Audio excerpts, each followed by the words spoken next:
Welcoming now Eric Griffith. Eric, always good to have you on.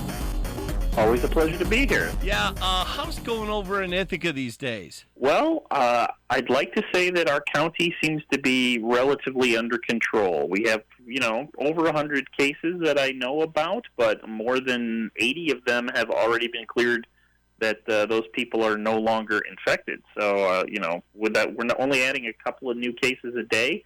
I'd say we pretty much flattened the curve, as they say. That's good to hear about Tompkins County. Eric Griffith, any COVID thoughts to start out with as far as PC Mag and the tech items that you review? Any thoughts there? Sure. I mean, PC Mag has been in a very, I almost want to say, in a lucky place because of the way the business is run. We were able to go to a full-time, everybody on staff going to work from home almost immediately. We did it, I think, a few days before it kind of became mandated. And it has worked out really well for PC Mag and our corporate owners as a business.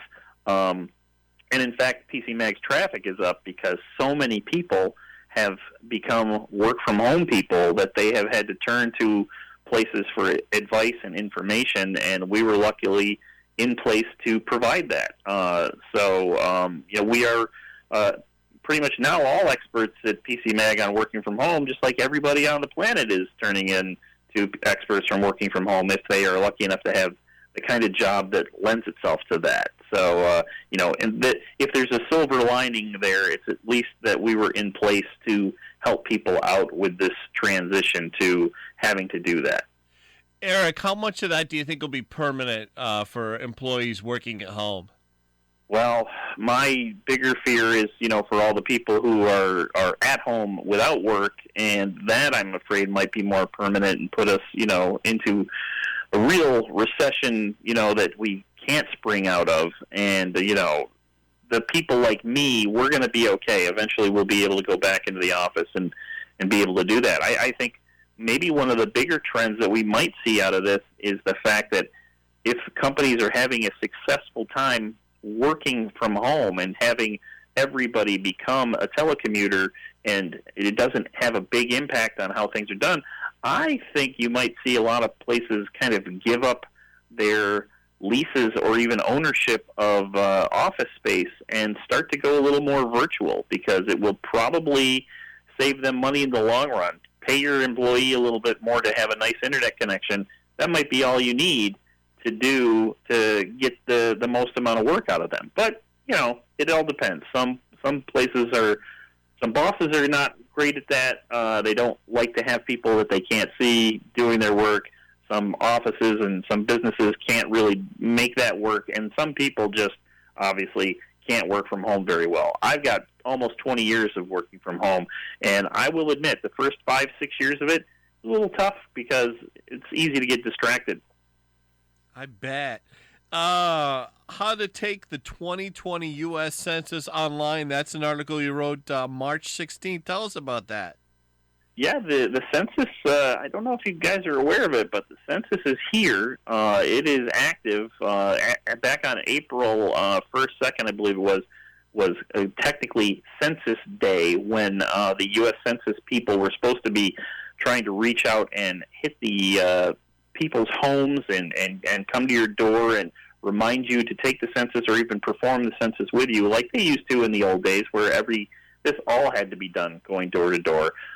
Now they are pushing for people to take the census online, and I heard about it before I even got my notification, so I went online and did it, and I wrote up a little thing about how to do it. It's incredibly simple to do. You go online to the census website, which you can find through the Google or through the article I have on the PC Mag website, and it'll just step you through a bunch of very simple questions, demographic stuff, but the majority of it is really just about counting people and finding out their ages in your household, because obviously all of this information is used by the government to do redistricting of various places to see who your people are going to be representing you in Congress and that kind of thing.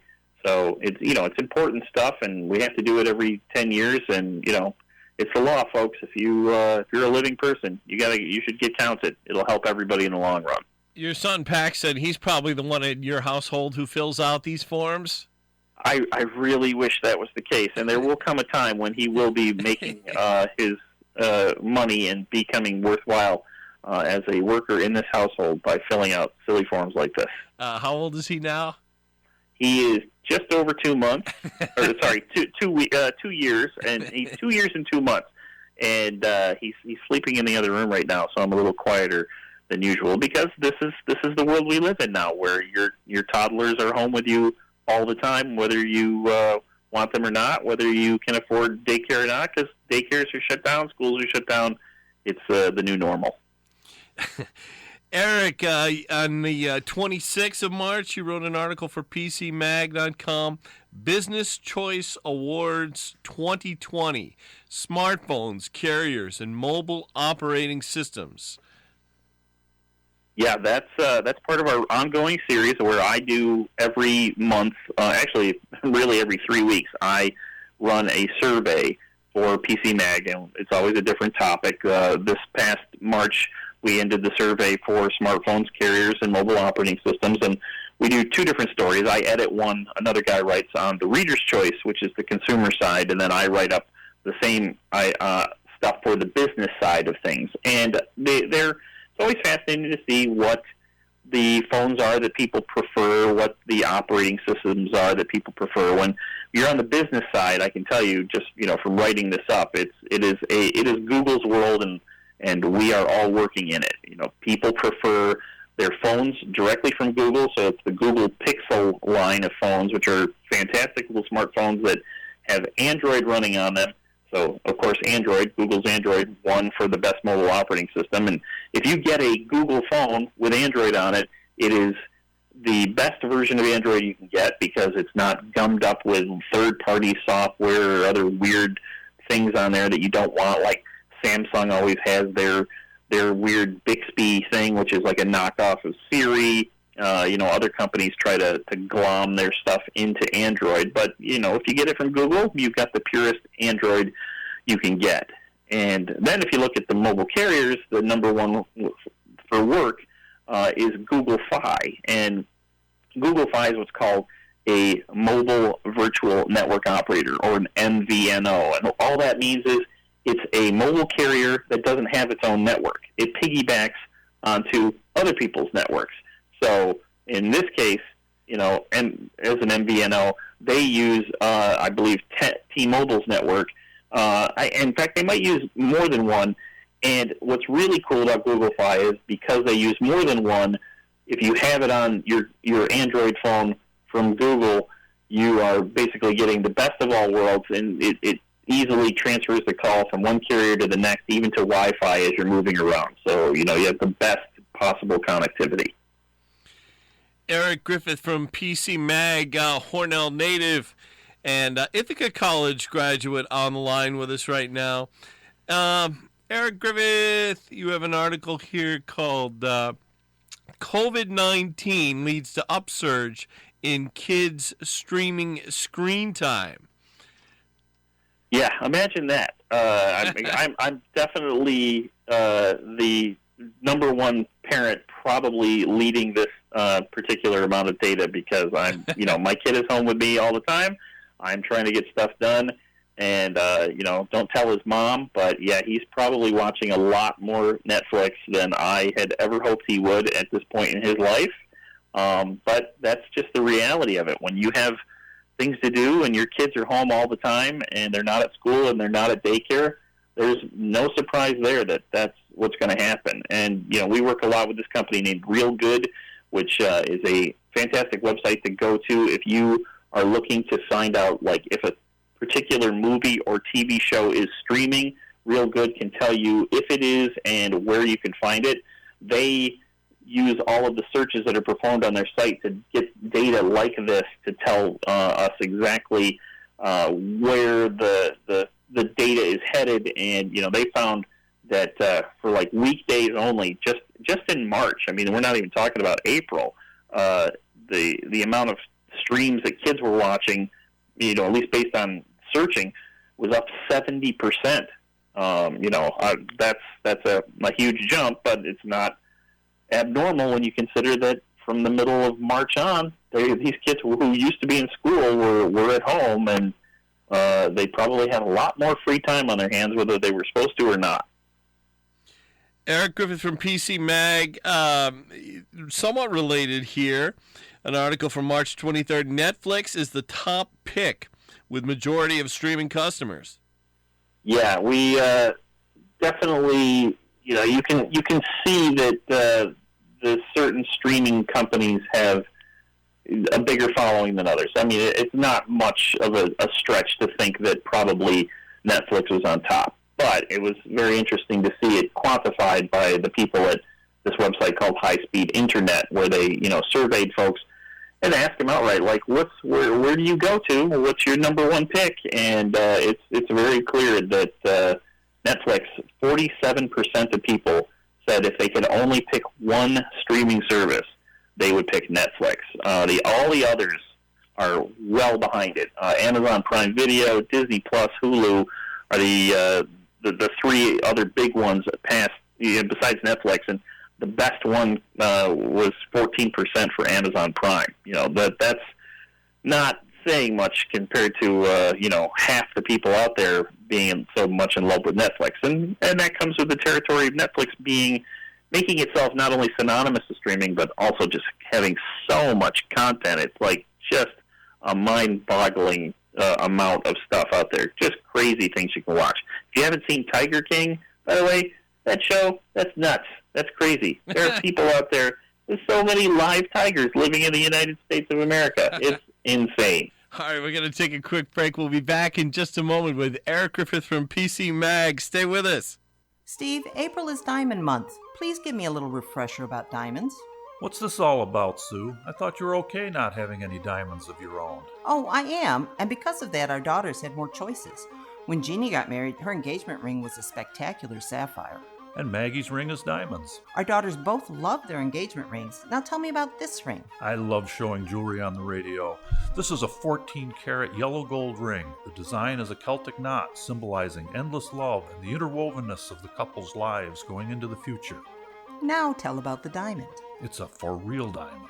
Not one of your chrome zucchinis? Can you be a little bit more professional? Well, if you must know, it's a 1.07 carat E-color SI1 clarity round brilliant diamond with a GIA lab report. What does that mean? It's a for-real diamond and very pretty. Walker Metalsmiths is closed to the public for now, but you can still keep in touch on Facebook, Instagram, and at walkerscelticjewelry.com. Back with Eric Griffith from PC Mag, one of our regular monthly guests. Eric Griffith, next up, an article from early April. How to connect. No, let's see. I think I want to do how to download video from your favorite streaming services. Well, yeah, this is a great feature that has appeared on pretty much all of the major streaming services and even a few of the non-major ones. It's meant to work on your mobile device, so it'll work on an iPad or a tablet, but mainly your Android phone or your iPhone.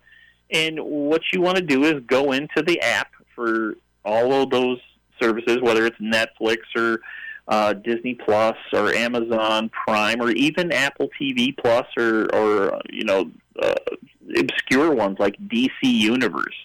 And you can find that maybe not all of the content, but a vast majority of the content, especially stuff that is original to the service, you can download it to your phone.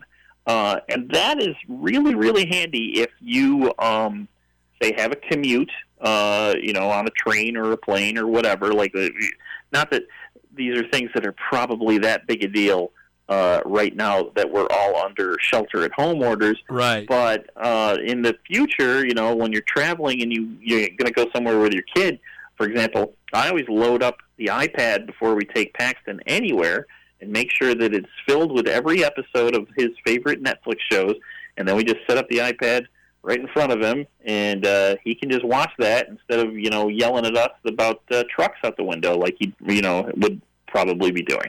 What's his favorite show, by the way? Oh, there's a program on Netflix called Corey Carson. It's based on some toys from VTech, and it's really nicely animated, and it's kind of fun to watch.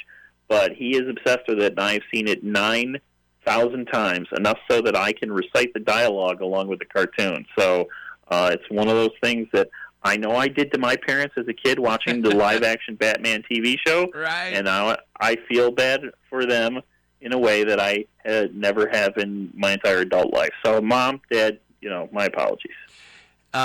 Does he ever check out Clarence? I think that's on the Cartoon Network. No, we have not seen that one. I mean, I'm afraid to introduce him to new things because I'm afraid he'll get even more obsessed. So it's a real catch-22. They have a great character on Clarence called Sumo. Like a wrestler? No, he's a kid. Clarence is a kid. They're school kids. Oh, okay. And Sumo is a very Zorak-like character in his sound, not his appearance. Oh, okay. Now, see, that's a show that I would like to introduce him to. I would watch Space Ghost all day long, but he's not into the superhero stuff yet. Talking to Eric Griffith from PC Magazine. Another early April article here. How to rid a new PC of crapware. Yeah, this is a very important thing, especially considering all the people who are now working from home. I know a lot of people went out and got brand new laptops to make this all happen. And one of the big problems is with a brand new PC, especially from a third-party company, like let's say Dell or HP or Acer, they are trying to keep costs down. They want to make people a little happier with what they're paying for their device. And they almost all come with Windows 10 on them. But a lot of them, to offset the price that they're paying for components and for Windows or whatever, is they put extra junk onto that laptop or even desktop computer. And the story goes into some detail about how a few years ago, my dad wanted a new computer. His was getting really bad.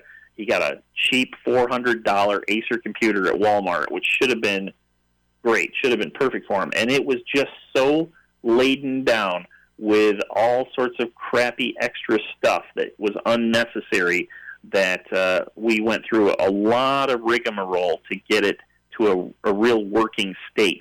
And that's not even an issue that much for people anymore because Windows 10 does have a fantastic restore feature. And it's one of the first things anybody who gets a new computer really should just do it, is they should run the entire Windows.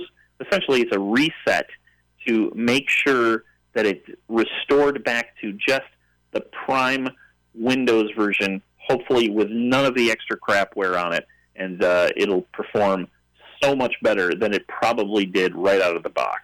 AT&T reveals COVID-19 impacts on networks. Talking about on their network, so the extrapolation of this is to think of the AT&T wireless network is what they're talking about. They also, AT&T is the company that backs or created FirstNet, which is a wireless network that is used just by first responders. The government, a government agency contracted them a few years ago to do it. They launched it a couple of years ago. In fact, I think FirstNet just had its second anniversary.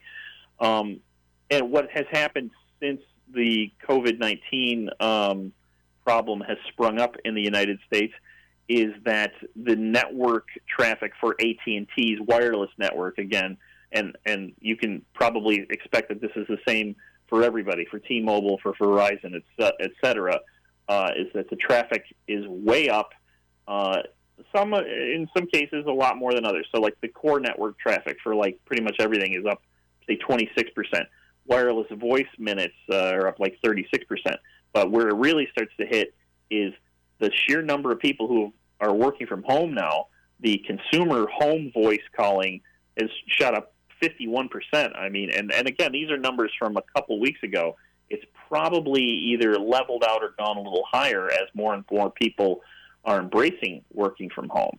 FirstNet, that first responder network, has had a lot of extra work to do because obviously so many first responders are still out there and trying to get their jobs done in the grip of all this, and AT&T has launched, a lot of portable cell sites just to keep FirstNet in operation. And I'm sure that I didn't get the data specifically for where that was happening, but I'm going to assume that's a big city problem.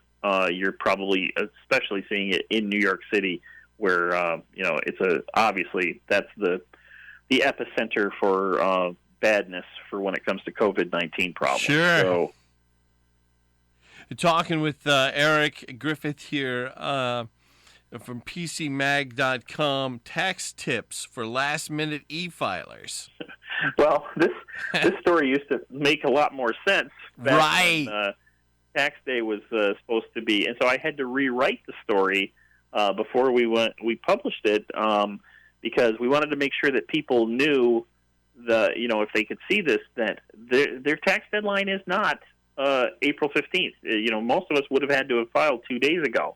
I'm going to owe this year, so I was putting it off until April 15th. But then the federal government pushed the deadline back to July 15th, and then most of the states, 39 of the 41 states that have personal income tax, pushed their state filing back as well. So in New York State specifically, if you owed the government, I hope you didn't file already because you had a 3-month extension built in. You don't have to do it till July 15th. So you can go back to not worrying about that for now, and then we can all panic after the 4th of July about getting our taxes done. Eric, with one more article to go over. 10 geeky Zoom backgrounds to make your meetings more interesting. Is this for Zoom.com? Zoom is that very popular conferencing software that almost anybody who is working from home now. Everybody's using it, yeah. Yeah, if you haven't been using Zoom, you're using some equivalent thing. Like, my office, we use Google Meet, which pretty much does the same thing. But Zoom is super popular. It's got a little bit of a backlash going because people have found a few security problems. But overall, it's fixed those problems, and it's still very popular. And one of the more popular things about it is that the software has a built-in thing to make a virtual background behind you. It's like using your wall as a green screen. And you can put any picture or video you want behind yourself. And so we did just a quick look around to see, what's cool and fun out there as a way to, put something fun behind you in a Zoom meeting. And I found all sorts of stuff. DC Comics put a bunch of high-res images out there from their comic books. Marvel put a bunch of high-res images from their movies. There's stuff from Star Trek. There's stuff from Seinfeld. Fox Animation put out great stuff where, there's the living room from The Simpsons could be your background, so it looks like you're sitting in there waiting for Marge and Bart and Lisa. Pixar, Pee-wee's Playhouse, one of our editors, after I published the story, one of the editors said, "Where's the Pee-wee's Playhouse background?" I'm like, "What are you talking about?" He's like, "There's a thing here that online that lets you look like your head is floating inside of Jambi the Genie's box." Like, oh, well, then I'm going to throw that on there. So that is another one that people can download and start using for all their future online meetings with Zoom. Do they have any 1960s cartoons, animation? I did. Not that I have seen. I didn't get back into it after I did. You haven't seen anything initially. For Bullwinkle or Underdog? If you can find a picture from that, even just on Google Images, then it's there. These companies all put these out specifically pushing them for Zoom, but you can use any image you want. You can find a picture of your grandparents. You could draw a picture with a bunch of stick figures, and as long as it's digitized and put on your computer or your phone, you can use it, and it's super simple to do. There's instructions with a video in the story on how to set it up in the Zoom background. Eric Griffith, always great having you on. My pleasure. Hopefully the next time we talk, the world will be a little bit more back to normal. But I'm really not going to hold my breath on that. Yeah, it could be some time. Thank you so much, Eric. You take care of yourself, Brent.